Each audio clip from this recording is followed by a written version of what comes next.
আসসালামু আলাইকুম। আমি বিউটি চলে এলাম আরও একটা নতুন দিনের ব্লগ নিয়ে। নতুন দিনটা সবাইকে সাথে নিয়েই শুরু করি। দেখো সকালে উঠেই দেখি কত রোদ উঠেছে, বারান্দাতে রোদ চলে আসছে এত সকালেও। যদিও আজ একটু উঠতে দেরিই হয়ে গিয়েছিল, তো দেখছি বারান্দায় এত রোদ যে বসাই যাবে না। ছেলেটা উঠে পড়েছিল, এবার ওকে খাওয়াবো বারান্দায় বসে, তো তার আগে ওড়নাটা দিয়ে দিলাম রোদটা যেন না আসে। তো দেখো ছেলেকে এই খেলনাটা দিয়েছি, ও সেটা বসেই খেলা করছে। ওটা নিয়ে খেলা করছিল বলেই আমি একটু খাওয়াতে পেরেছি। আগের দিন ওকে খেলনাটা এনে দিয়েছি, নতুন খেলনা পেয়েছে তো তাই একটু খেলা করছে নিয়ে। তো শান্তিতে ওকে দুধটা খাইয়ে নিলাম, তারপর আমি আর মাও চা খেতে বসে পড়লাম। এদিকে আমরা চা খাচ্ছি, ওদিকে কারেন্ট চলে গেছিলো। আজ কমপক্ষে 10 থেকে 20 বার কারেন্ট গেছে, এত গরম, তারপরে কারেন্ট চলে যাচ্ছে, আর তারপরে এত রৌদ্রের তাপ, কি বলবো, এত কষ্টের দিন গেছে আজকে। তারপর ওকে বাবুকে পড়তে বসিয়ে নিলাম। ছেলেটা আমার এখন পড়াশোনা ভালোই করছে, পড়তে বসেও বেশি দুষ্টুমি করছে না, নিজের থেকেই পড়ছে, নিজের থেকেই লিখছে। লিখতে বসে যে আগে কান্না করতো সেটা এখন খুব কমই করছে, তবে করছে না বলবো না, কান্না করছে, তবে আগের মতো অত না। তারপর ভাবলাম কি খাওয়া যায়, তো বানিয়ে নিলাম প্যানকেক। এই প্রথম বানালাম, যদিও বেশ সফট নরম তুলতুলে হয়েছিল, এত টেস্টি হয়েছিল কি বলবো, দারুণ লাগছিল প্যানকেকটা খেতে। তো আমি মা বাবা 3জন মিলে খেয়ে নিলাম। ছেলে তো মুখে দিলই না, কিন্তু দেখো আমার দিকে তাকাচ্ছে। ও তো ইচ্ছেই করে না এইসব খেতে, কেন কি জানি, ওইসব খেতেই চায় না। তবুও জোর করে দিতে গেলাম তো খেলো না। আমরা 3জনে খেয়ে নিলাম। দারুণ লাগছিল কিন্তু খেতে, আমার তো বেশ ভালোই লেগেছে। আমি প্রথম খাচ্ছি, যদিও নিজে হাতে বানিয়ে, ভালোই বানিয়েছি আমি। নিজের হাতকে তো মনে হচ্ছে চুমু দিই আমি, এত টেস্টি বানিয়েছি আমি, কি বলবো তোমাদের। রেসিপিটাও তোমাদের সাথে অবশ্যই শেয়ার করব। তারপর এই যে সামনেই ঈদ আসছে, ঘরটা না পরিষ্কার করলে হয়? নিজের বাড়ি যেমনই হোক, রাজপ্রাসাদ হোক আর ছোট্ট কুঁড়েঘর হোক, নিজের বাড়ির মতো শান্তি কোথাও পাওয়া যায় না, তাই না? তো নিজের বাড়িটাকে তো একটু গোছাতে হবে, ঝকঝকে চকচকে করতে হবে। সামনে ঈদ আসছে, ঈদ বলে কথা। তো দেখো অনেক ঝুল হয়েছিল আমাদের, তো এদিক সেদিকে ঝুলগুলো সব বারুন দিয়েই ঝেড়ে নিলাম। ঝুল ঝাড়ুটা ভেঙে গেছে, তো ওটা দিয়েই ঝেড়ে নিলাম। বারুন দিয়েই বেশ ভালোই ঝাড়া হচ্ছে। জানলার এদিক সেদিক বাঁশের কোনা টোনাগুলো ভালোভাবে একদম চকচকে করে ঝেড়ে নিলাম। তা আমি দেখো ওড়না দিয়ে ঢেকে দিয়েছি বালিশগুলো, যেন নোংরা না পড়ে। নিজের মাথাটাও ওড়না দিয়ে ঢেকে নিয়েছি, তবুও নোংরা তো পড়বেই। একটু ধুলো ধুলো বেশ অনেকই ধুলো হয়েছিল, ঝুল হয়েছিল অনেকই। তো সেগুলো ভালোভাবে ঝেড়ে নিলাম এদিক সেদিক থেকে। তারপর ফ্যানটাতে তো নোংরা পড়লো, বাঁশের ধুলোগুলো পড়েছিল, ফ্যানটাও ভালোভাবে পরিষ্কার করে নিলাম। এই যে দেখো ফ্যান পরিষ্কার করছি আমি, এদিকে আমি ফ্যান পরিষ্কার করছি, আর ছেলেটা আমার বলছে মা তোমার হাত কেটে যাবে। মানে আমাদের বেড থেকে ফ্যানটা দেখো খুব বেশি উঁচুতে নয়। তো ছেলেটা না বেডের উপর যখন লাফালাফি করে, তো ওকে আমি বলি যে তুমি লাফালাফি করো না, হাত কেটে যাবে। ও ভেবেছে সেটাই, যে ফ্যান অন আছে, আমার মনে হয় হাত কেটে যাবে। তার জন্য ও আমাকে বারবার নিচ থেকে বলছে যে মা তুমি হাত দিও না, ফ্যানে হাতটা কেটে যাবে। কত বুদ্ধি দেখো ছেলেটার আমার, কিন্তু দুষ্টুমিটাও কম না, এত দুষ্টুমি করে। তবে ও আছে বলে বাড়িটা আমাদের শূন্যতা নেই, ভরাট হয়ে থাকে বাড়িতে। ও যখন 1 মিনিটের জন্য এদিক সেদিকে যায় না, বাড়িটা আমাদের ফাঁকা হয়ে যায়।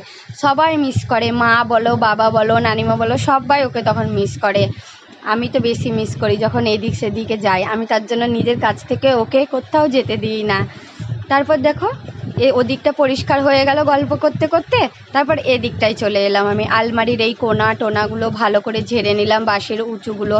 আমার তো হাতই যাচ্ছিল না, এত উঁচুতে আছে, তবুও ভালো করে বারুন দিয়ে ঝেড়ে নিলাম। বেশ ভালোই নোংরা হয়েছিল। এদিকে টিভির কাপড়গুলোও ভালো করে পরিষ্কার করে নিলাম। ঈদ বলে কথা, ঝকঝকে চকচকে না করলে হয়, তাই না বলো? সামনে ঈদ চলে এলো। তারপরে এই যে সব আমি ভালো করে পরিষ্কার করে নিলাম, এদিক সেদিক যা ছিল সব ভালো করে মোছামুছি সেরে নিলাম। এদিকে সোফার কাপড়টাও আমি পরিষ্কার কাচবো বলে তুলে নিলাম, নোংরা হয়েছিল, বেশ কয়েকদিন ধরে কাচা হয়নি, প্রায় 1.5 সপ্তাহ হয়ে গেল মনে হয় কাচাই হয়নি। তো দেখো আমি সোফাটাও পেছন দিকটা ঝাড়া হয় না, বেশ ধুলো হয়েছিল, ওইটাও ভালো করে মুছে নিলাম। তারপরে এই যে ছেলে আর মা দুজন মিলে আমরা ঠেলে ঠিক জায়গায় নিয়ে গেলাম সোফাটাকে। দেখো ছেলের শক্তি দেখো, কত শক্তিমান ছেলে আমার। মায়ের সাথে কাজ করতেই হবে ছেলেকে, সে মা যাই কাজ করুক ওকে করতেই হবে। আমার পেছন পেছন ও যেভাবে ঘুরে বেড়ায় আমার কিন্তু ভালোই লাগে। এটা এটাই তো, তাই না? এটাই তো চাই মায়েরা। কিন্তু এক এক সময় রাগও উঠে যায় যখন কাজ করতে দেয় না ছেলেটা আমার, কিন্তু কি করব, বাচ্চা। তারপরে এই যে বিছানার চাদরটাও চেঞ্জ করে নিলাম আমি। বিছানার চাদরটা ভেবেছিলাম আজকে আমি ওঠাবো না, রবিবার ওঠাবো, কিন্তু এই ঝোল ঝাড়ার কারণে বিছানার চাদরটাও নোংরা হয়েছিল, তো সেটাও পরিষ্কার করে ঝেড়ে নিলাম, চাদরটা চেঞ্জ করে নিলাম। তারপর বালিশের কভারগুলোও সব চেঞ্জ করে নিলাম। এই ফাঁকে আমার চেঞ্জও হয়ে গেল, দেখো এই ঝোল ঝাড়ার কারণে আর এটা পিছিয়ে থাকলো না, একদিনেই হয়ে গেল আমার চেঞ্জ করা। তারপর বেড কভারটা চেঞ্জ করে নতুন বেড কভার লাগিয়েও দিলাম।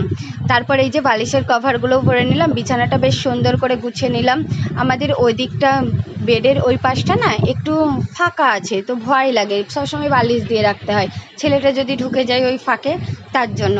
তো দেখো ঝাড় দিচ্ছি, কতটা নোংরা বেরোচ্ছে। এমনিতেই তো খোলামেলা ঘরের জন্য এত নোংরা হয়, তার উপরে আজকে ঝুল ঝেড়েছি, তো আরোই নোংরা হবে। তারপর উঠোনটাও ঝাড় দিতে চলে এলাম, কত রোদ দেখো। এমনিতে দেরি হয়ে গেছিলো আজকে, আর তার উপরে এই কাজ সে কাজ করতে গিয়ে অনেক দেরি হয়ে গেছিলো। রোদে মনে হচ্ছে মাথা ঘুরে যাবে আমার, এতই রোদ পড়েছিল আজ।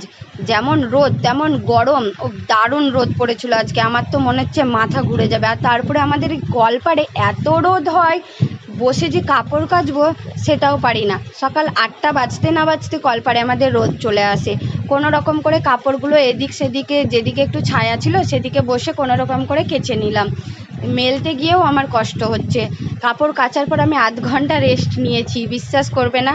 কাচার পর উঠে আর আমি যে মেলতে যাব কাপড়গুলো সেটাও পারছিলাম না, এত রোদ ছিল, মনে হচ্ছে মাথা ঘুরে যাচ্ছে আমার। তারপর আধ ঘন্টা রেস্ট নিয়ে কাপড়গুলো মেলে নিলাম। তারপর ঘরটাও মুছে নিলাম ভালো করে। এদিকে মাকে দেখো শুয়ে হাওয়া খাচ্ছে, কারেন্ট নেই। বললাম না আজকে অনেক কারেন্ট গেছে, অনেকবার কারেন্ট গেছে। এত গরমের মধ্যে কারেন্ট যাচ্ছিলো বারবার, কতটা কষ্ট পাচ্ছিলাম। কিন্তু ছোট বাচ্চা, আমার ছেলেটা তো এত ঘেমে যায়, ফ্যান চলে তবুও ও ঘেমে যায়।